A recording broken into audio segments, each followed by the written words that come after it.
गॉलिस्टिक्स के English PYQ series में आपका फिर से स्वागत है। 5 July, Shift 4.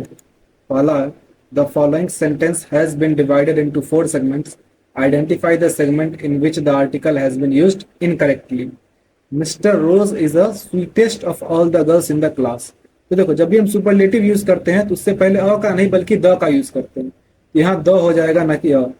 ये तुम्हारा सेगमेंट गलत है, होना चाहिए Mrs Rose is the sweetest of all the girls. The following sentence has been divided into 4 segments. Identify the segment that contains a grammatical error. The shop usually opened 10 minutes late. यहाँ पे usually बोल रहा है, यानी कि जो चीज usually होती है, एक सामान्य क्रिया, तो उसके लिए हम हमेशा सिंपल प्रेजेंट टेंस का यूज करते हैं, ना कि सिंपल पास्ट का। इसलिए ओपन नहीं होगा बल्कि यहाँ ओपन्स हो जाएगा। The shop usually opens 10 minute late, इसलिए तुम्हारा ये सेगमेंट गलत है। The following sentence has been split into 4 segments. Identify the segment that contains a grammatical error. I am going to buy a red car with a leather seats and a sunroof. देखो, with a leather seats बोल रहा है, या तो with a leather seat बोल दे या फिर with leather seats बोल दे, लेकिन अ भी लगा रहा है, प्लूरल भी लगा रहा है, इसलिए तुम्हारा ये सेगमेंट गलत है। डी वाला तुम्हारा गलत हो जाएगा, या तो अ हटा दे यहाँ से या एस हटा दे। Select the most appropriate option to fill in the blank. He blank the truth. तो इसमें जो है ही स्पीक द ट्रूथ आएगा, लेकिन इसका स्पीक का कौन सा वर्जन आएगा वो तुम्हें बताना है। तो देखो, अगर हम स्पीकिंग लिखते हैं तो फिर हमें इज लगाना होगा, इज यहाँ पे नहीं है। स्पोकन लिखते हैं तो हमें हैज लगाना होगा, हैज भी नहीं है। स्पोक यहाँ पे करेक्ट सेंस देता है कि ही स्पोक द ट्रूथ, यानी उसने सच कहा पास्ट में। ही स्पीक हम इसलिए नहीं कह सकते क्योंकि ही जो है वो सिंगुलर है, उसके साथ जब हम स्पीक लगाएंगे तो स्पीक्स लिखना होगा, V5 हमें यूज करना होगा, लेकिन यहाँ स्पीक लिखा हुआ है तो ये भी नहीं होगा। तो ही स्पोक एकदम करेक्ट हो जाएगा। अब है कंप्रहेंशन पैसेज। अब क्वेश्चन देख लो, चलो बनाया जाए। Today let's explore the significant role of human beings in shaping the world as we know it. Can you blank a world without human beings? तो तुम क्या कर सकते हो? इग्नोरेंस, नेग्लेक्ट, फैब्रिकेट या इमेजिन। तो क्या तुम बिना ह्यूमन बींग के कोई दुनिया इमेजिन कर सकते हो? इसके लिए हम इमेजिन यूज करेंगे। इग्नोर मतलब होता है उसे अनदेखा करना, नेग्लेक्ट का मतलब भी एक तरह से अनदेखा करना या उपेक्षा करना, और फैब्रिकेट मतलब हुआ मन घड़ंत बनाना, तो ये भी यहाँ पे करेक्ट सेंस नहीं देता है। फिर है who would have blanked the to develop resources and created social and cultural environment। तो देख लेते हैं, who would have crippled, utilized, broken या destroyed। देखो, रिसोर्सेज का ह्यूमंस क्या यूज करते हैं, बोल रहा है कि अगर ह्यूमंस नहीं होते तो कौन रिसोर्सेज का यूज करके जो है डेवलप करता, और कौन जो है सोशल और कल्चरल एनवायरनमेंट बनाता। इसलिए यहाँ पर यूटिलाइज होना चाहिए कि रिसोर्सेज का यूज करके जो है वो डेवलप होते हैं। यूटिलाइज हम यूज कर सकते हैं, यूटिलाइज मतलब होता है उसको उपयोग करना। इसके अलावा क्रिपल्ड मतलब होता है उसको अपंग कर देना, यानी कि गंभीर रूप से उसको डैमेज कर देना। ब्रोकन का मतलब होता है तोड़ दिया, और डिस्ट्रॉयड मतलब नष्ट कर दिया। नेक्स्ट है the people are blank the economy and the society. The people are blank the economy, देख लेते हैं, सॉरी आर टू द, यहाँ पे जो है वहां पे टू डेवलप छूटा हुआ है, उसको तुम ठीक कर लेना। The people are blank to develop the economy and the society. यहाँ पे तुम्हारा हो जाएगा कि पीपल क्रूशल है, यानी कि बहुत महत्वपूर्ण है। पीपल जो है वो इकोनॉमी और सोसाइटी को डेवलप करने के लिए क्रूशल है, क्योंकि वही लोग तो डेवलप करते हैं। तो यहाँ पे क्रूशल हो जाएगा, आते हैं तो महत्वपूर्ण। फ्रेंटिक का मतलब होता है एकदम घबराया हुआ। होपफुल का मतलब होता है आशावान, और हैस्टी मतलब जल्दबाज। The people make and use resources and are themselves resources with blank quality. तो पीपल जो है वो मेक करते हैं और यूज भी करते हैं रिसोर्सेज को, और वो खुद भी रिसोर्सेज हैं। किस तरह की क्वालिटी के साथ? तो यहाँ पर आना चाहिए अलग अलग क्वालिटी के साथ। इसके लिए हम वेरिंग यूज करेंगे। इनकॉन्स्टेंट का मतलब होता है अस्थिर, यानी परिवर्तनशील। डेविएटिंग का मतलब होता है विचलित होना, और अल्टरनेटिंग मतलब होता है बारी बारी से होना।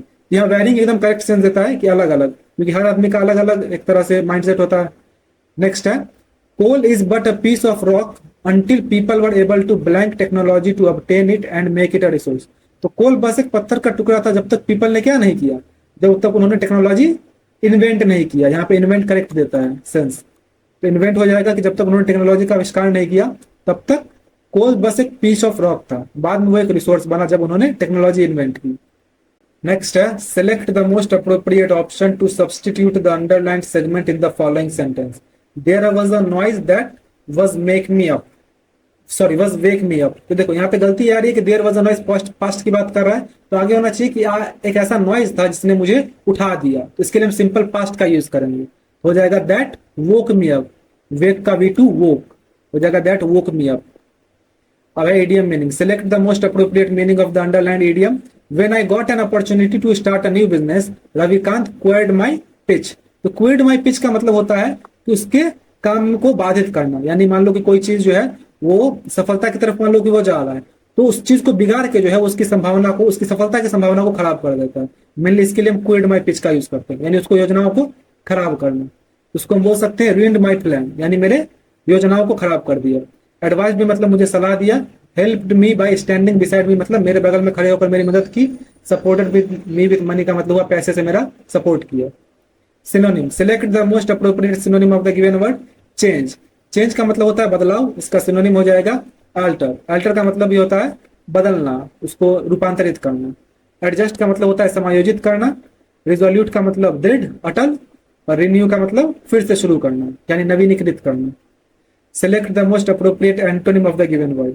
लेजी, लेजी मतलब होता है सुस्त, तो इसका एंटोनिम हो जाएगा इनमें से डिलीजेंट। डिलीजेंट मतलब होता है बहुत मेहनती आदमी, परिश्रमी। जेन्युइन का मतलब सच्चा, हेल्पफुल यानी मददगार। और बैरन का मतलब बंजर भूमि, मतलब ये भूमि के लिए यूज किया जाता है बैरन, बैरन मतलब बंजर होता है। Select the most appropriate meaning of the given idiom. Spill the beans, spill the beans मतलब होता है किसी रहस्य को गलती से या फिर जानबूझकर ही उजागर कर देना, इसका हो जाएगा to leak a secret. Select the most appropriate option to fill in the blank. The grass on my lawn is glistening with the morning. Blank. देखो क्या हो सकता है, उसके जो लॉन में घास है वो ग्लिसन हो जाता है, यानी कि वो चमक उठते हैं। तो किस चीज की वजह से? तो मॉर्निंग में जो तुम्हारा ओस होता है, ओस के लिए हम इंग्लिश यूज करते हैं ड्यू। ये जो ड्यू है इसका मतलब होता है ओस। जैसे कि अभी तुम्हारा सर्दी का मौसम आ गया है, तो कुछ समय के बाद देखोगे, अभी तो खैर नहीं होता होगा, लेकिन कुछ समय के बाद सुबह सुबह जो है घास पर ओस की बूंदे तुम्हें दिखेंगी, जिससे वो एकदम चमकता हुआ दिखाई देता है। इसके अलावा डू का मतलब होता है करना, डुओ का मतलब जोड़ी, और ड्यू मतलब उसका जो बचा हुआ है दे, वो। Select the most appropriate antonym of the word plausible from the given sentence. तो प्लॉजिबल का तुम्हें एंटोनिम बताना है। प्लॉजिबल मतलब होता है जो कि संभव हो, जो तर्क संगत हो। इसका हो जाएगा the trend of improvement is unlikely to continue for the foreseeable future. तो देखो इसमें तुम्हारा अनलाइकली जो लिखा हुआ है, इसका मतलब होता है जिसकी संभावना कम हो या फिर वो असंभव हो। यही सबसे निकटतम एंटोनिम है इसका प्लॉजिबल का, तो हो जाएगा अनलाइकली। सिलेक्ट, इसके अलावा तुम मतलब जान लो, फ्यूचर मतलब भविष्य। फोरसीएबल का मतलब होता है जो कि अनुमान लगाने योग्य हो। ट्रेंड का मतलब प्रवृत्ति। Select the most appropriate option that can substitute the underlined segment in the given sentence. Vihaan is clumsy at dancing. तो क्लमसी होता है जो उस चीज में अनाड़ी हो, यानी कि जिसको उस चीज का एक्सपीरियंस ना हो, थोड़ा लापरवाह टाइप का हो। तो क्लमसी के लिए हम इडियम इनमें से यूज कर सकते हैं ऑल थम्स। ऑल थम्स का मतलब भी होता है जो अनाड़ी हो उस चीज में, यानी कि उसमें जो है उसको एक्सपीरियंस ना हो। नेक्स्ट है correct spelling. The police issued a warrant to the criminals. तो यहाँ पे वारंट आना चाहिए। तो वारंट की स्पेलिंग होती है WARRANT, वारंट। वारंट तुम्हारा एक गिरफ्तारी का परवाना टाइप होता है। Sentence improvement, the crux of the study has been delineated by the researcher. तो क्रक्स होता है उसका जो भी सबसे इंपॉर्टेंट चीज हो तुम्हारा, सबसे उसका मुख्य बिंदु, उसके लिए हम बोल सकते हैं सेंट्रल पॉइंट, यानी उसका केंद्रीय बिंदु। नेक्स्ट है identify the most appropriate antonym of the underlined word in the given sentence.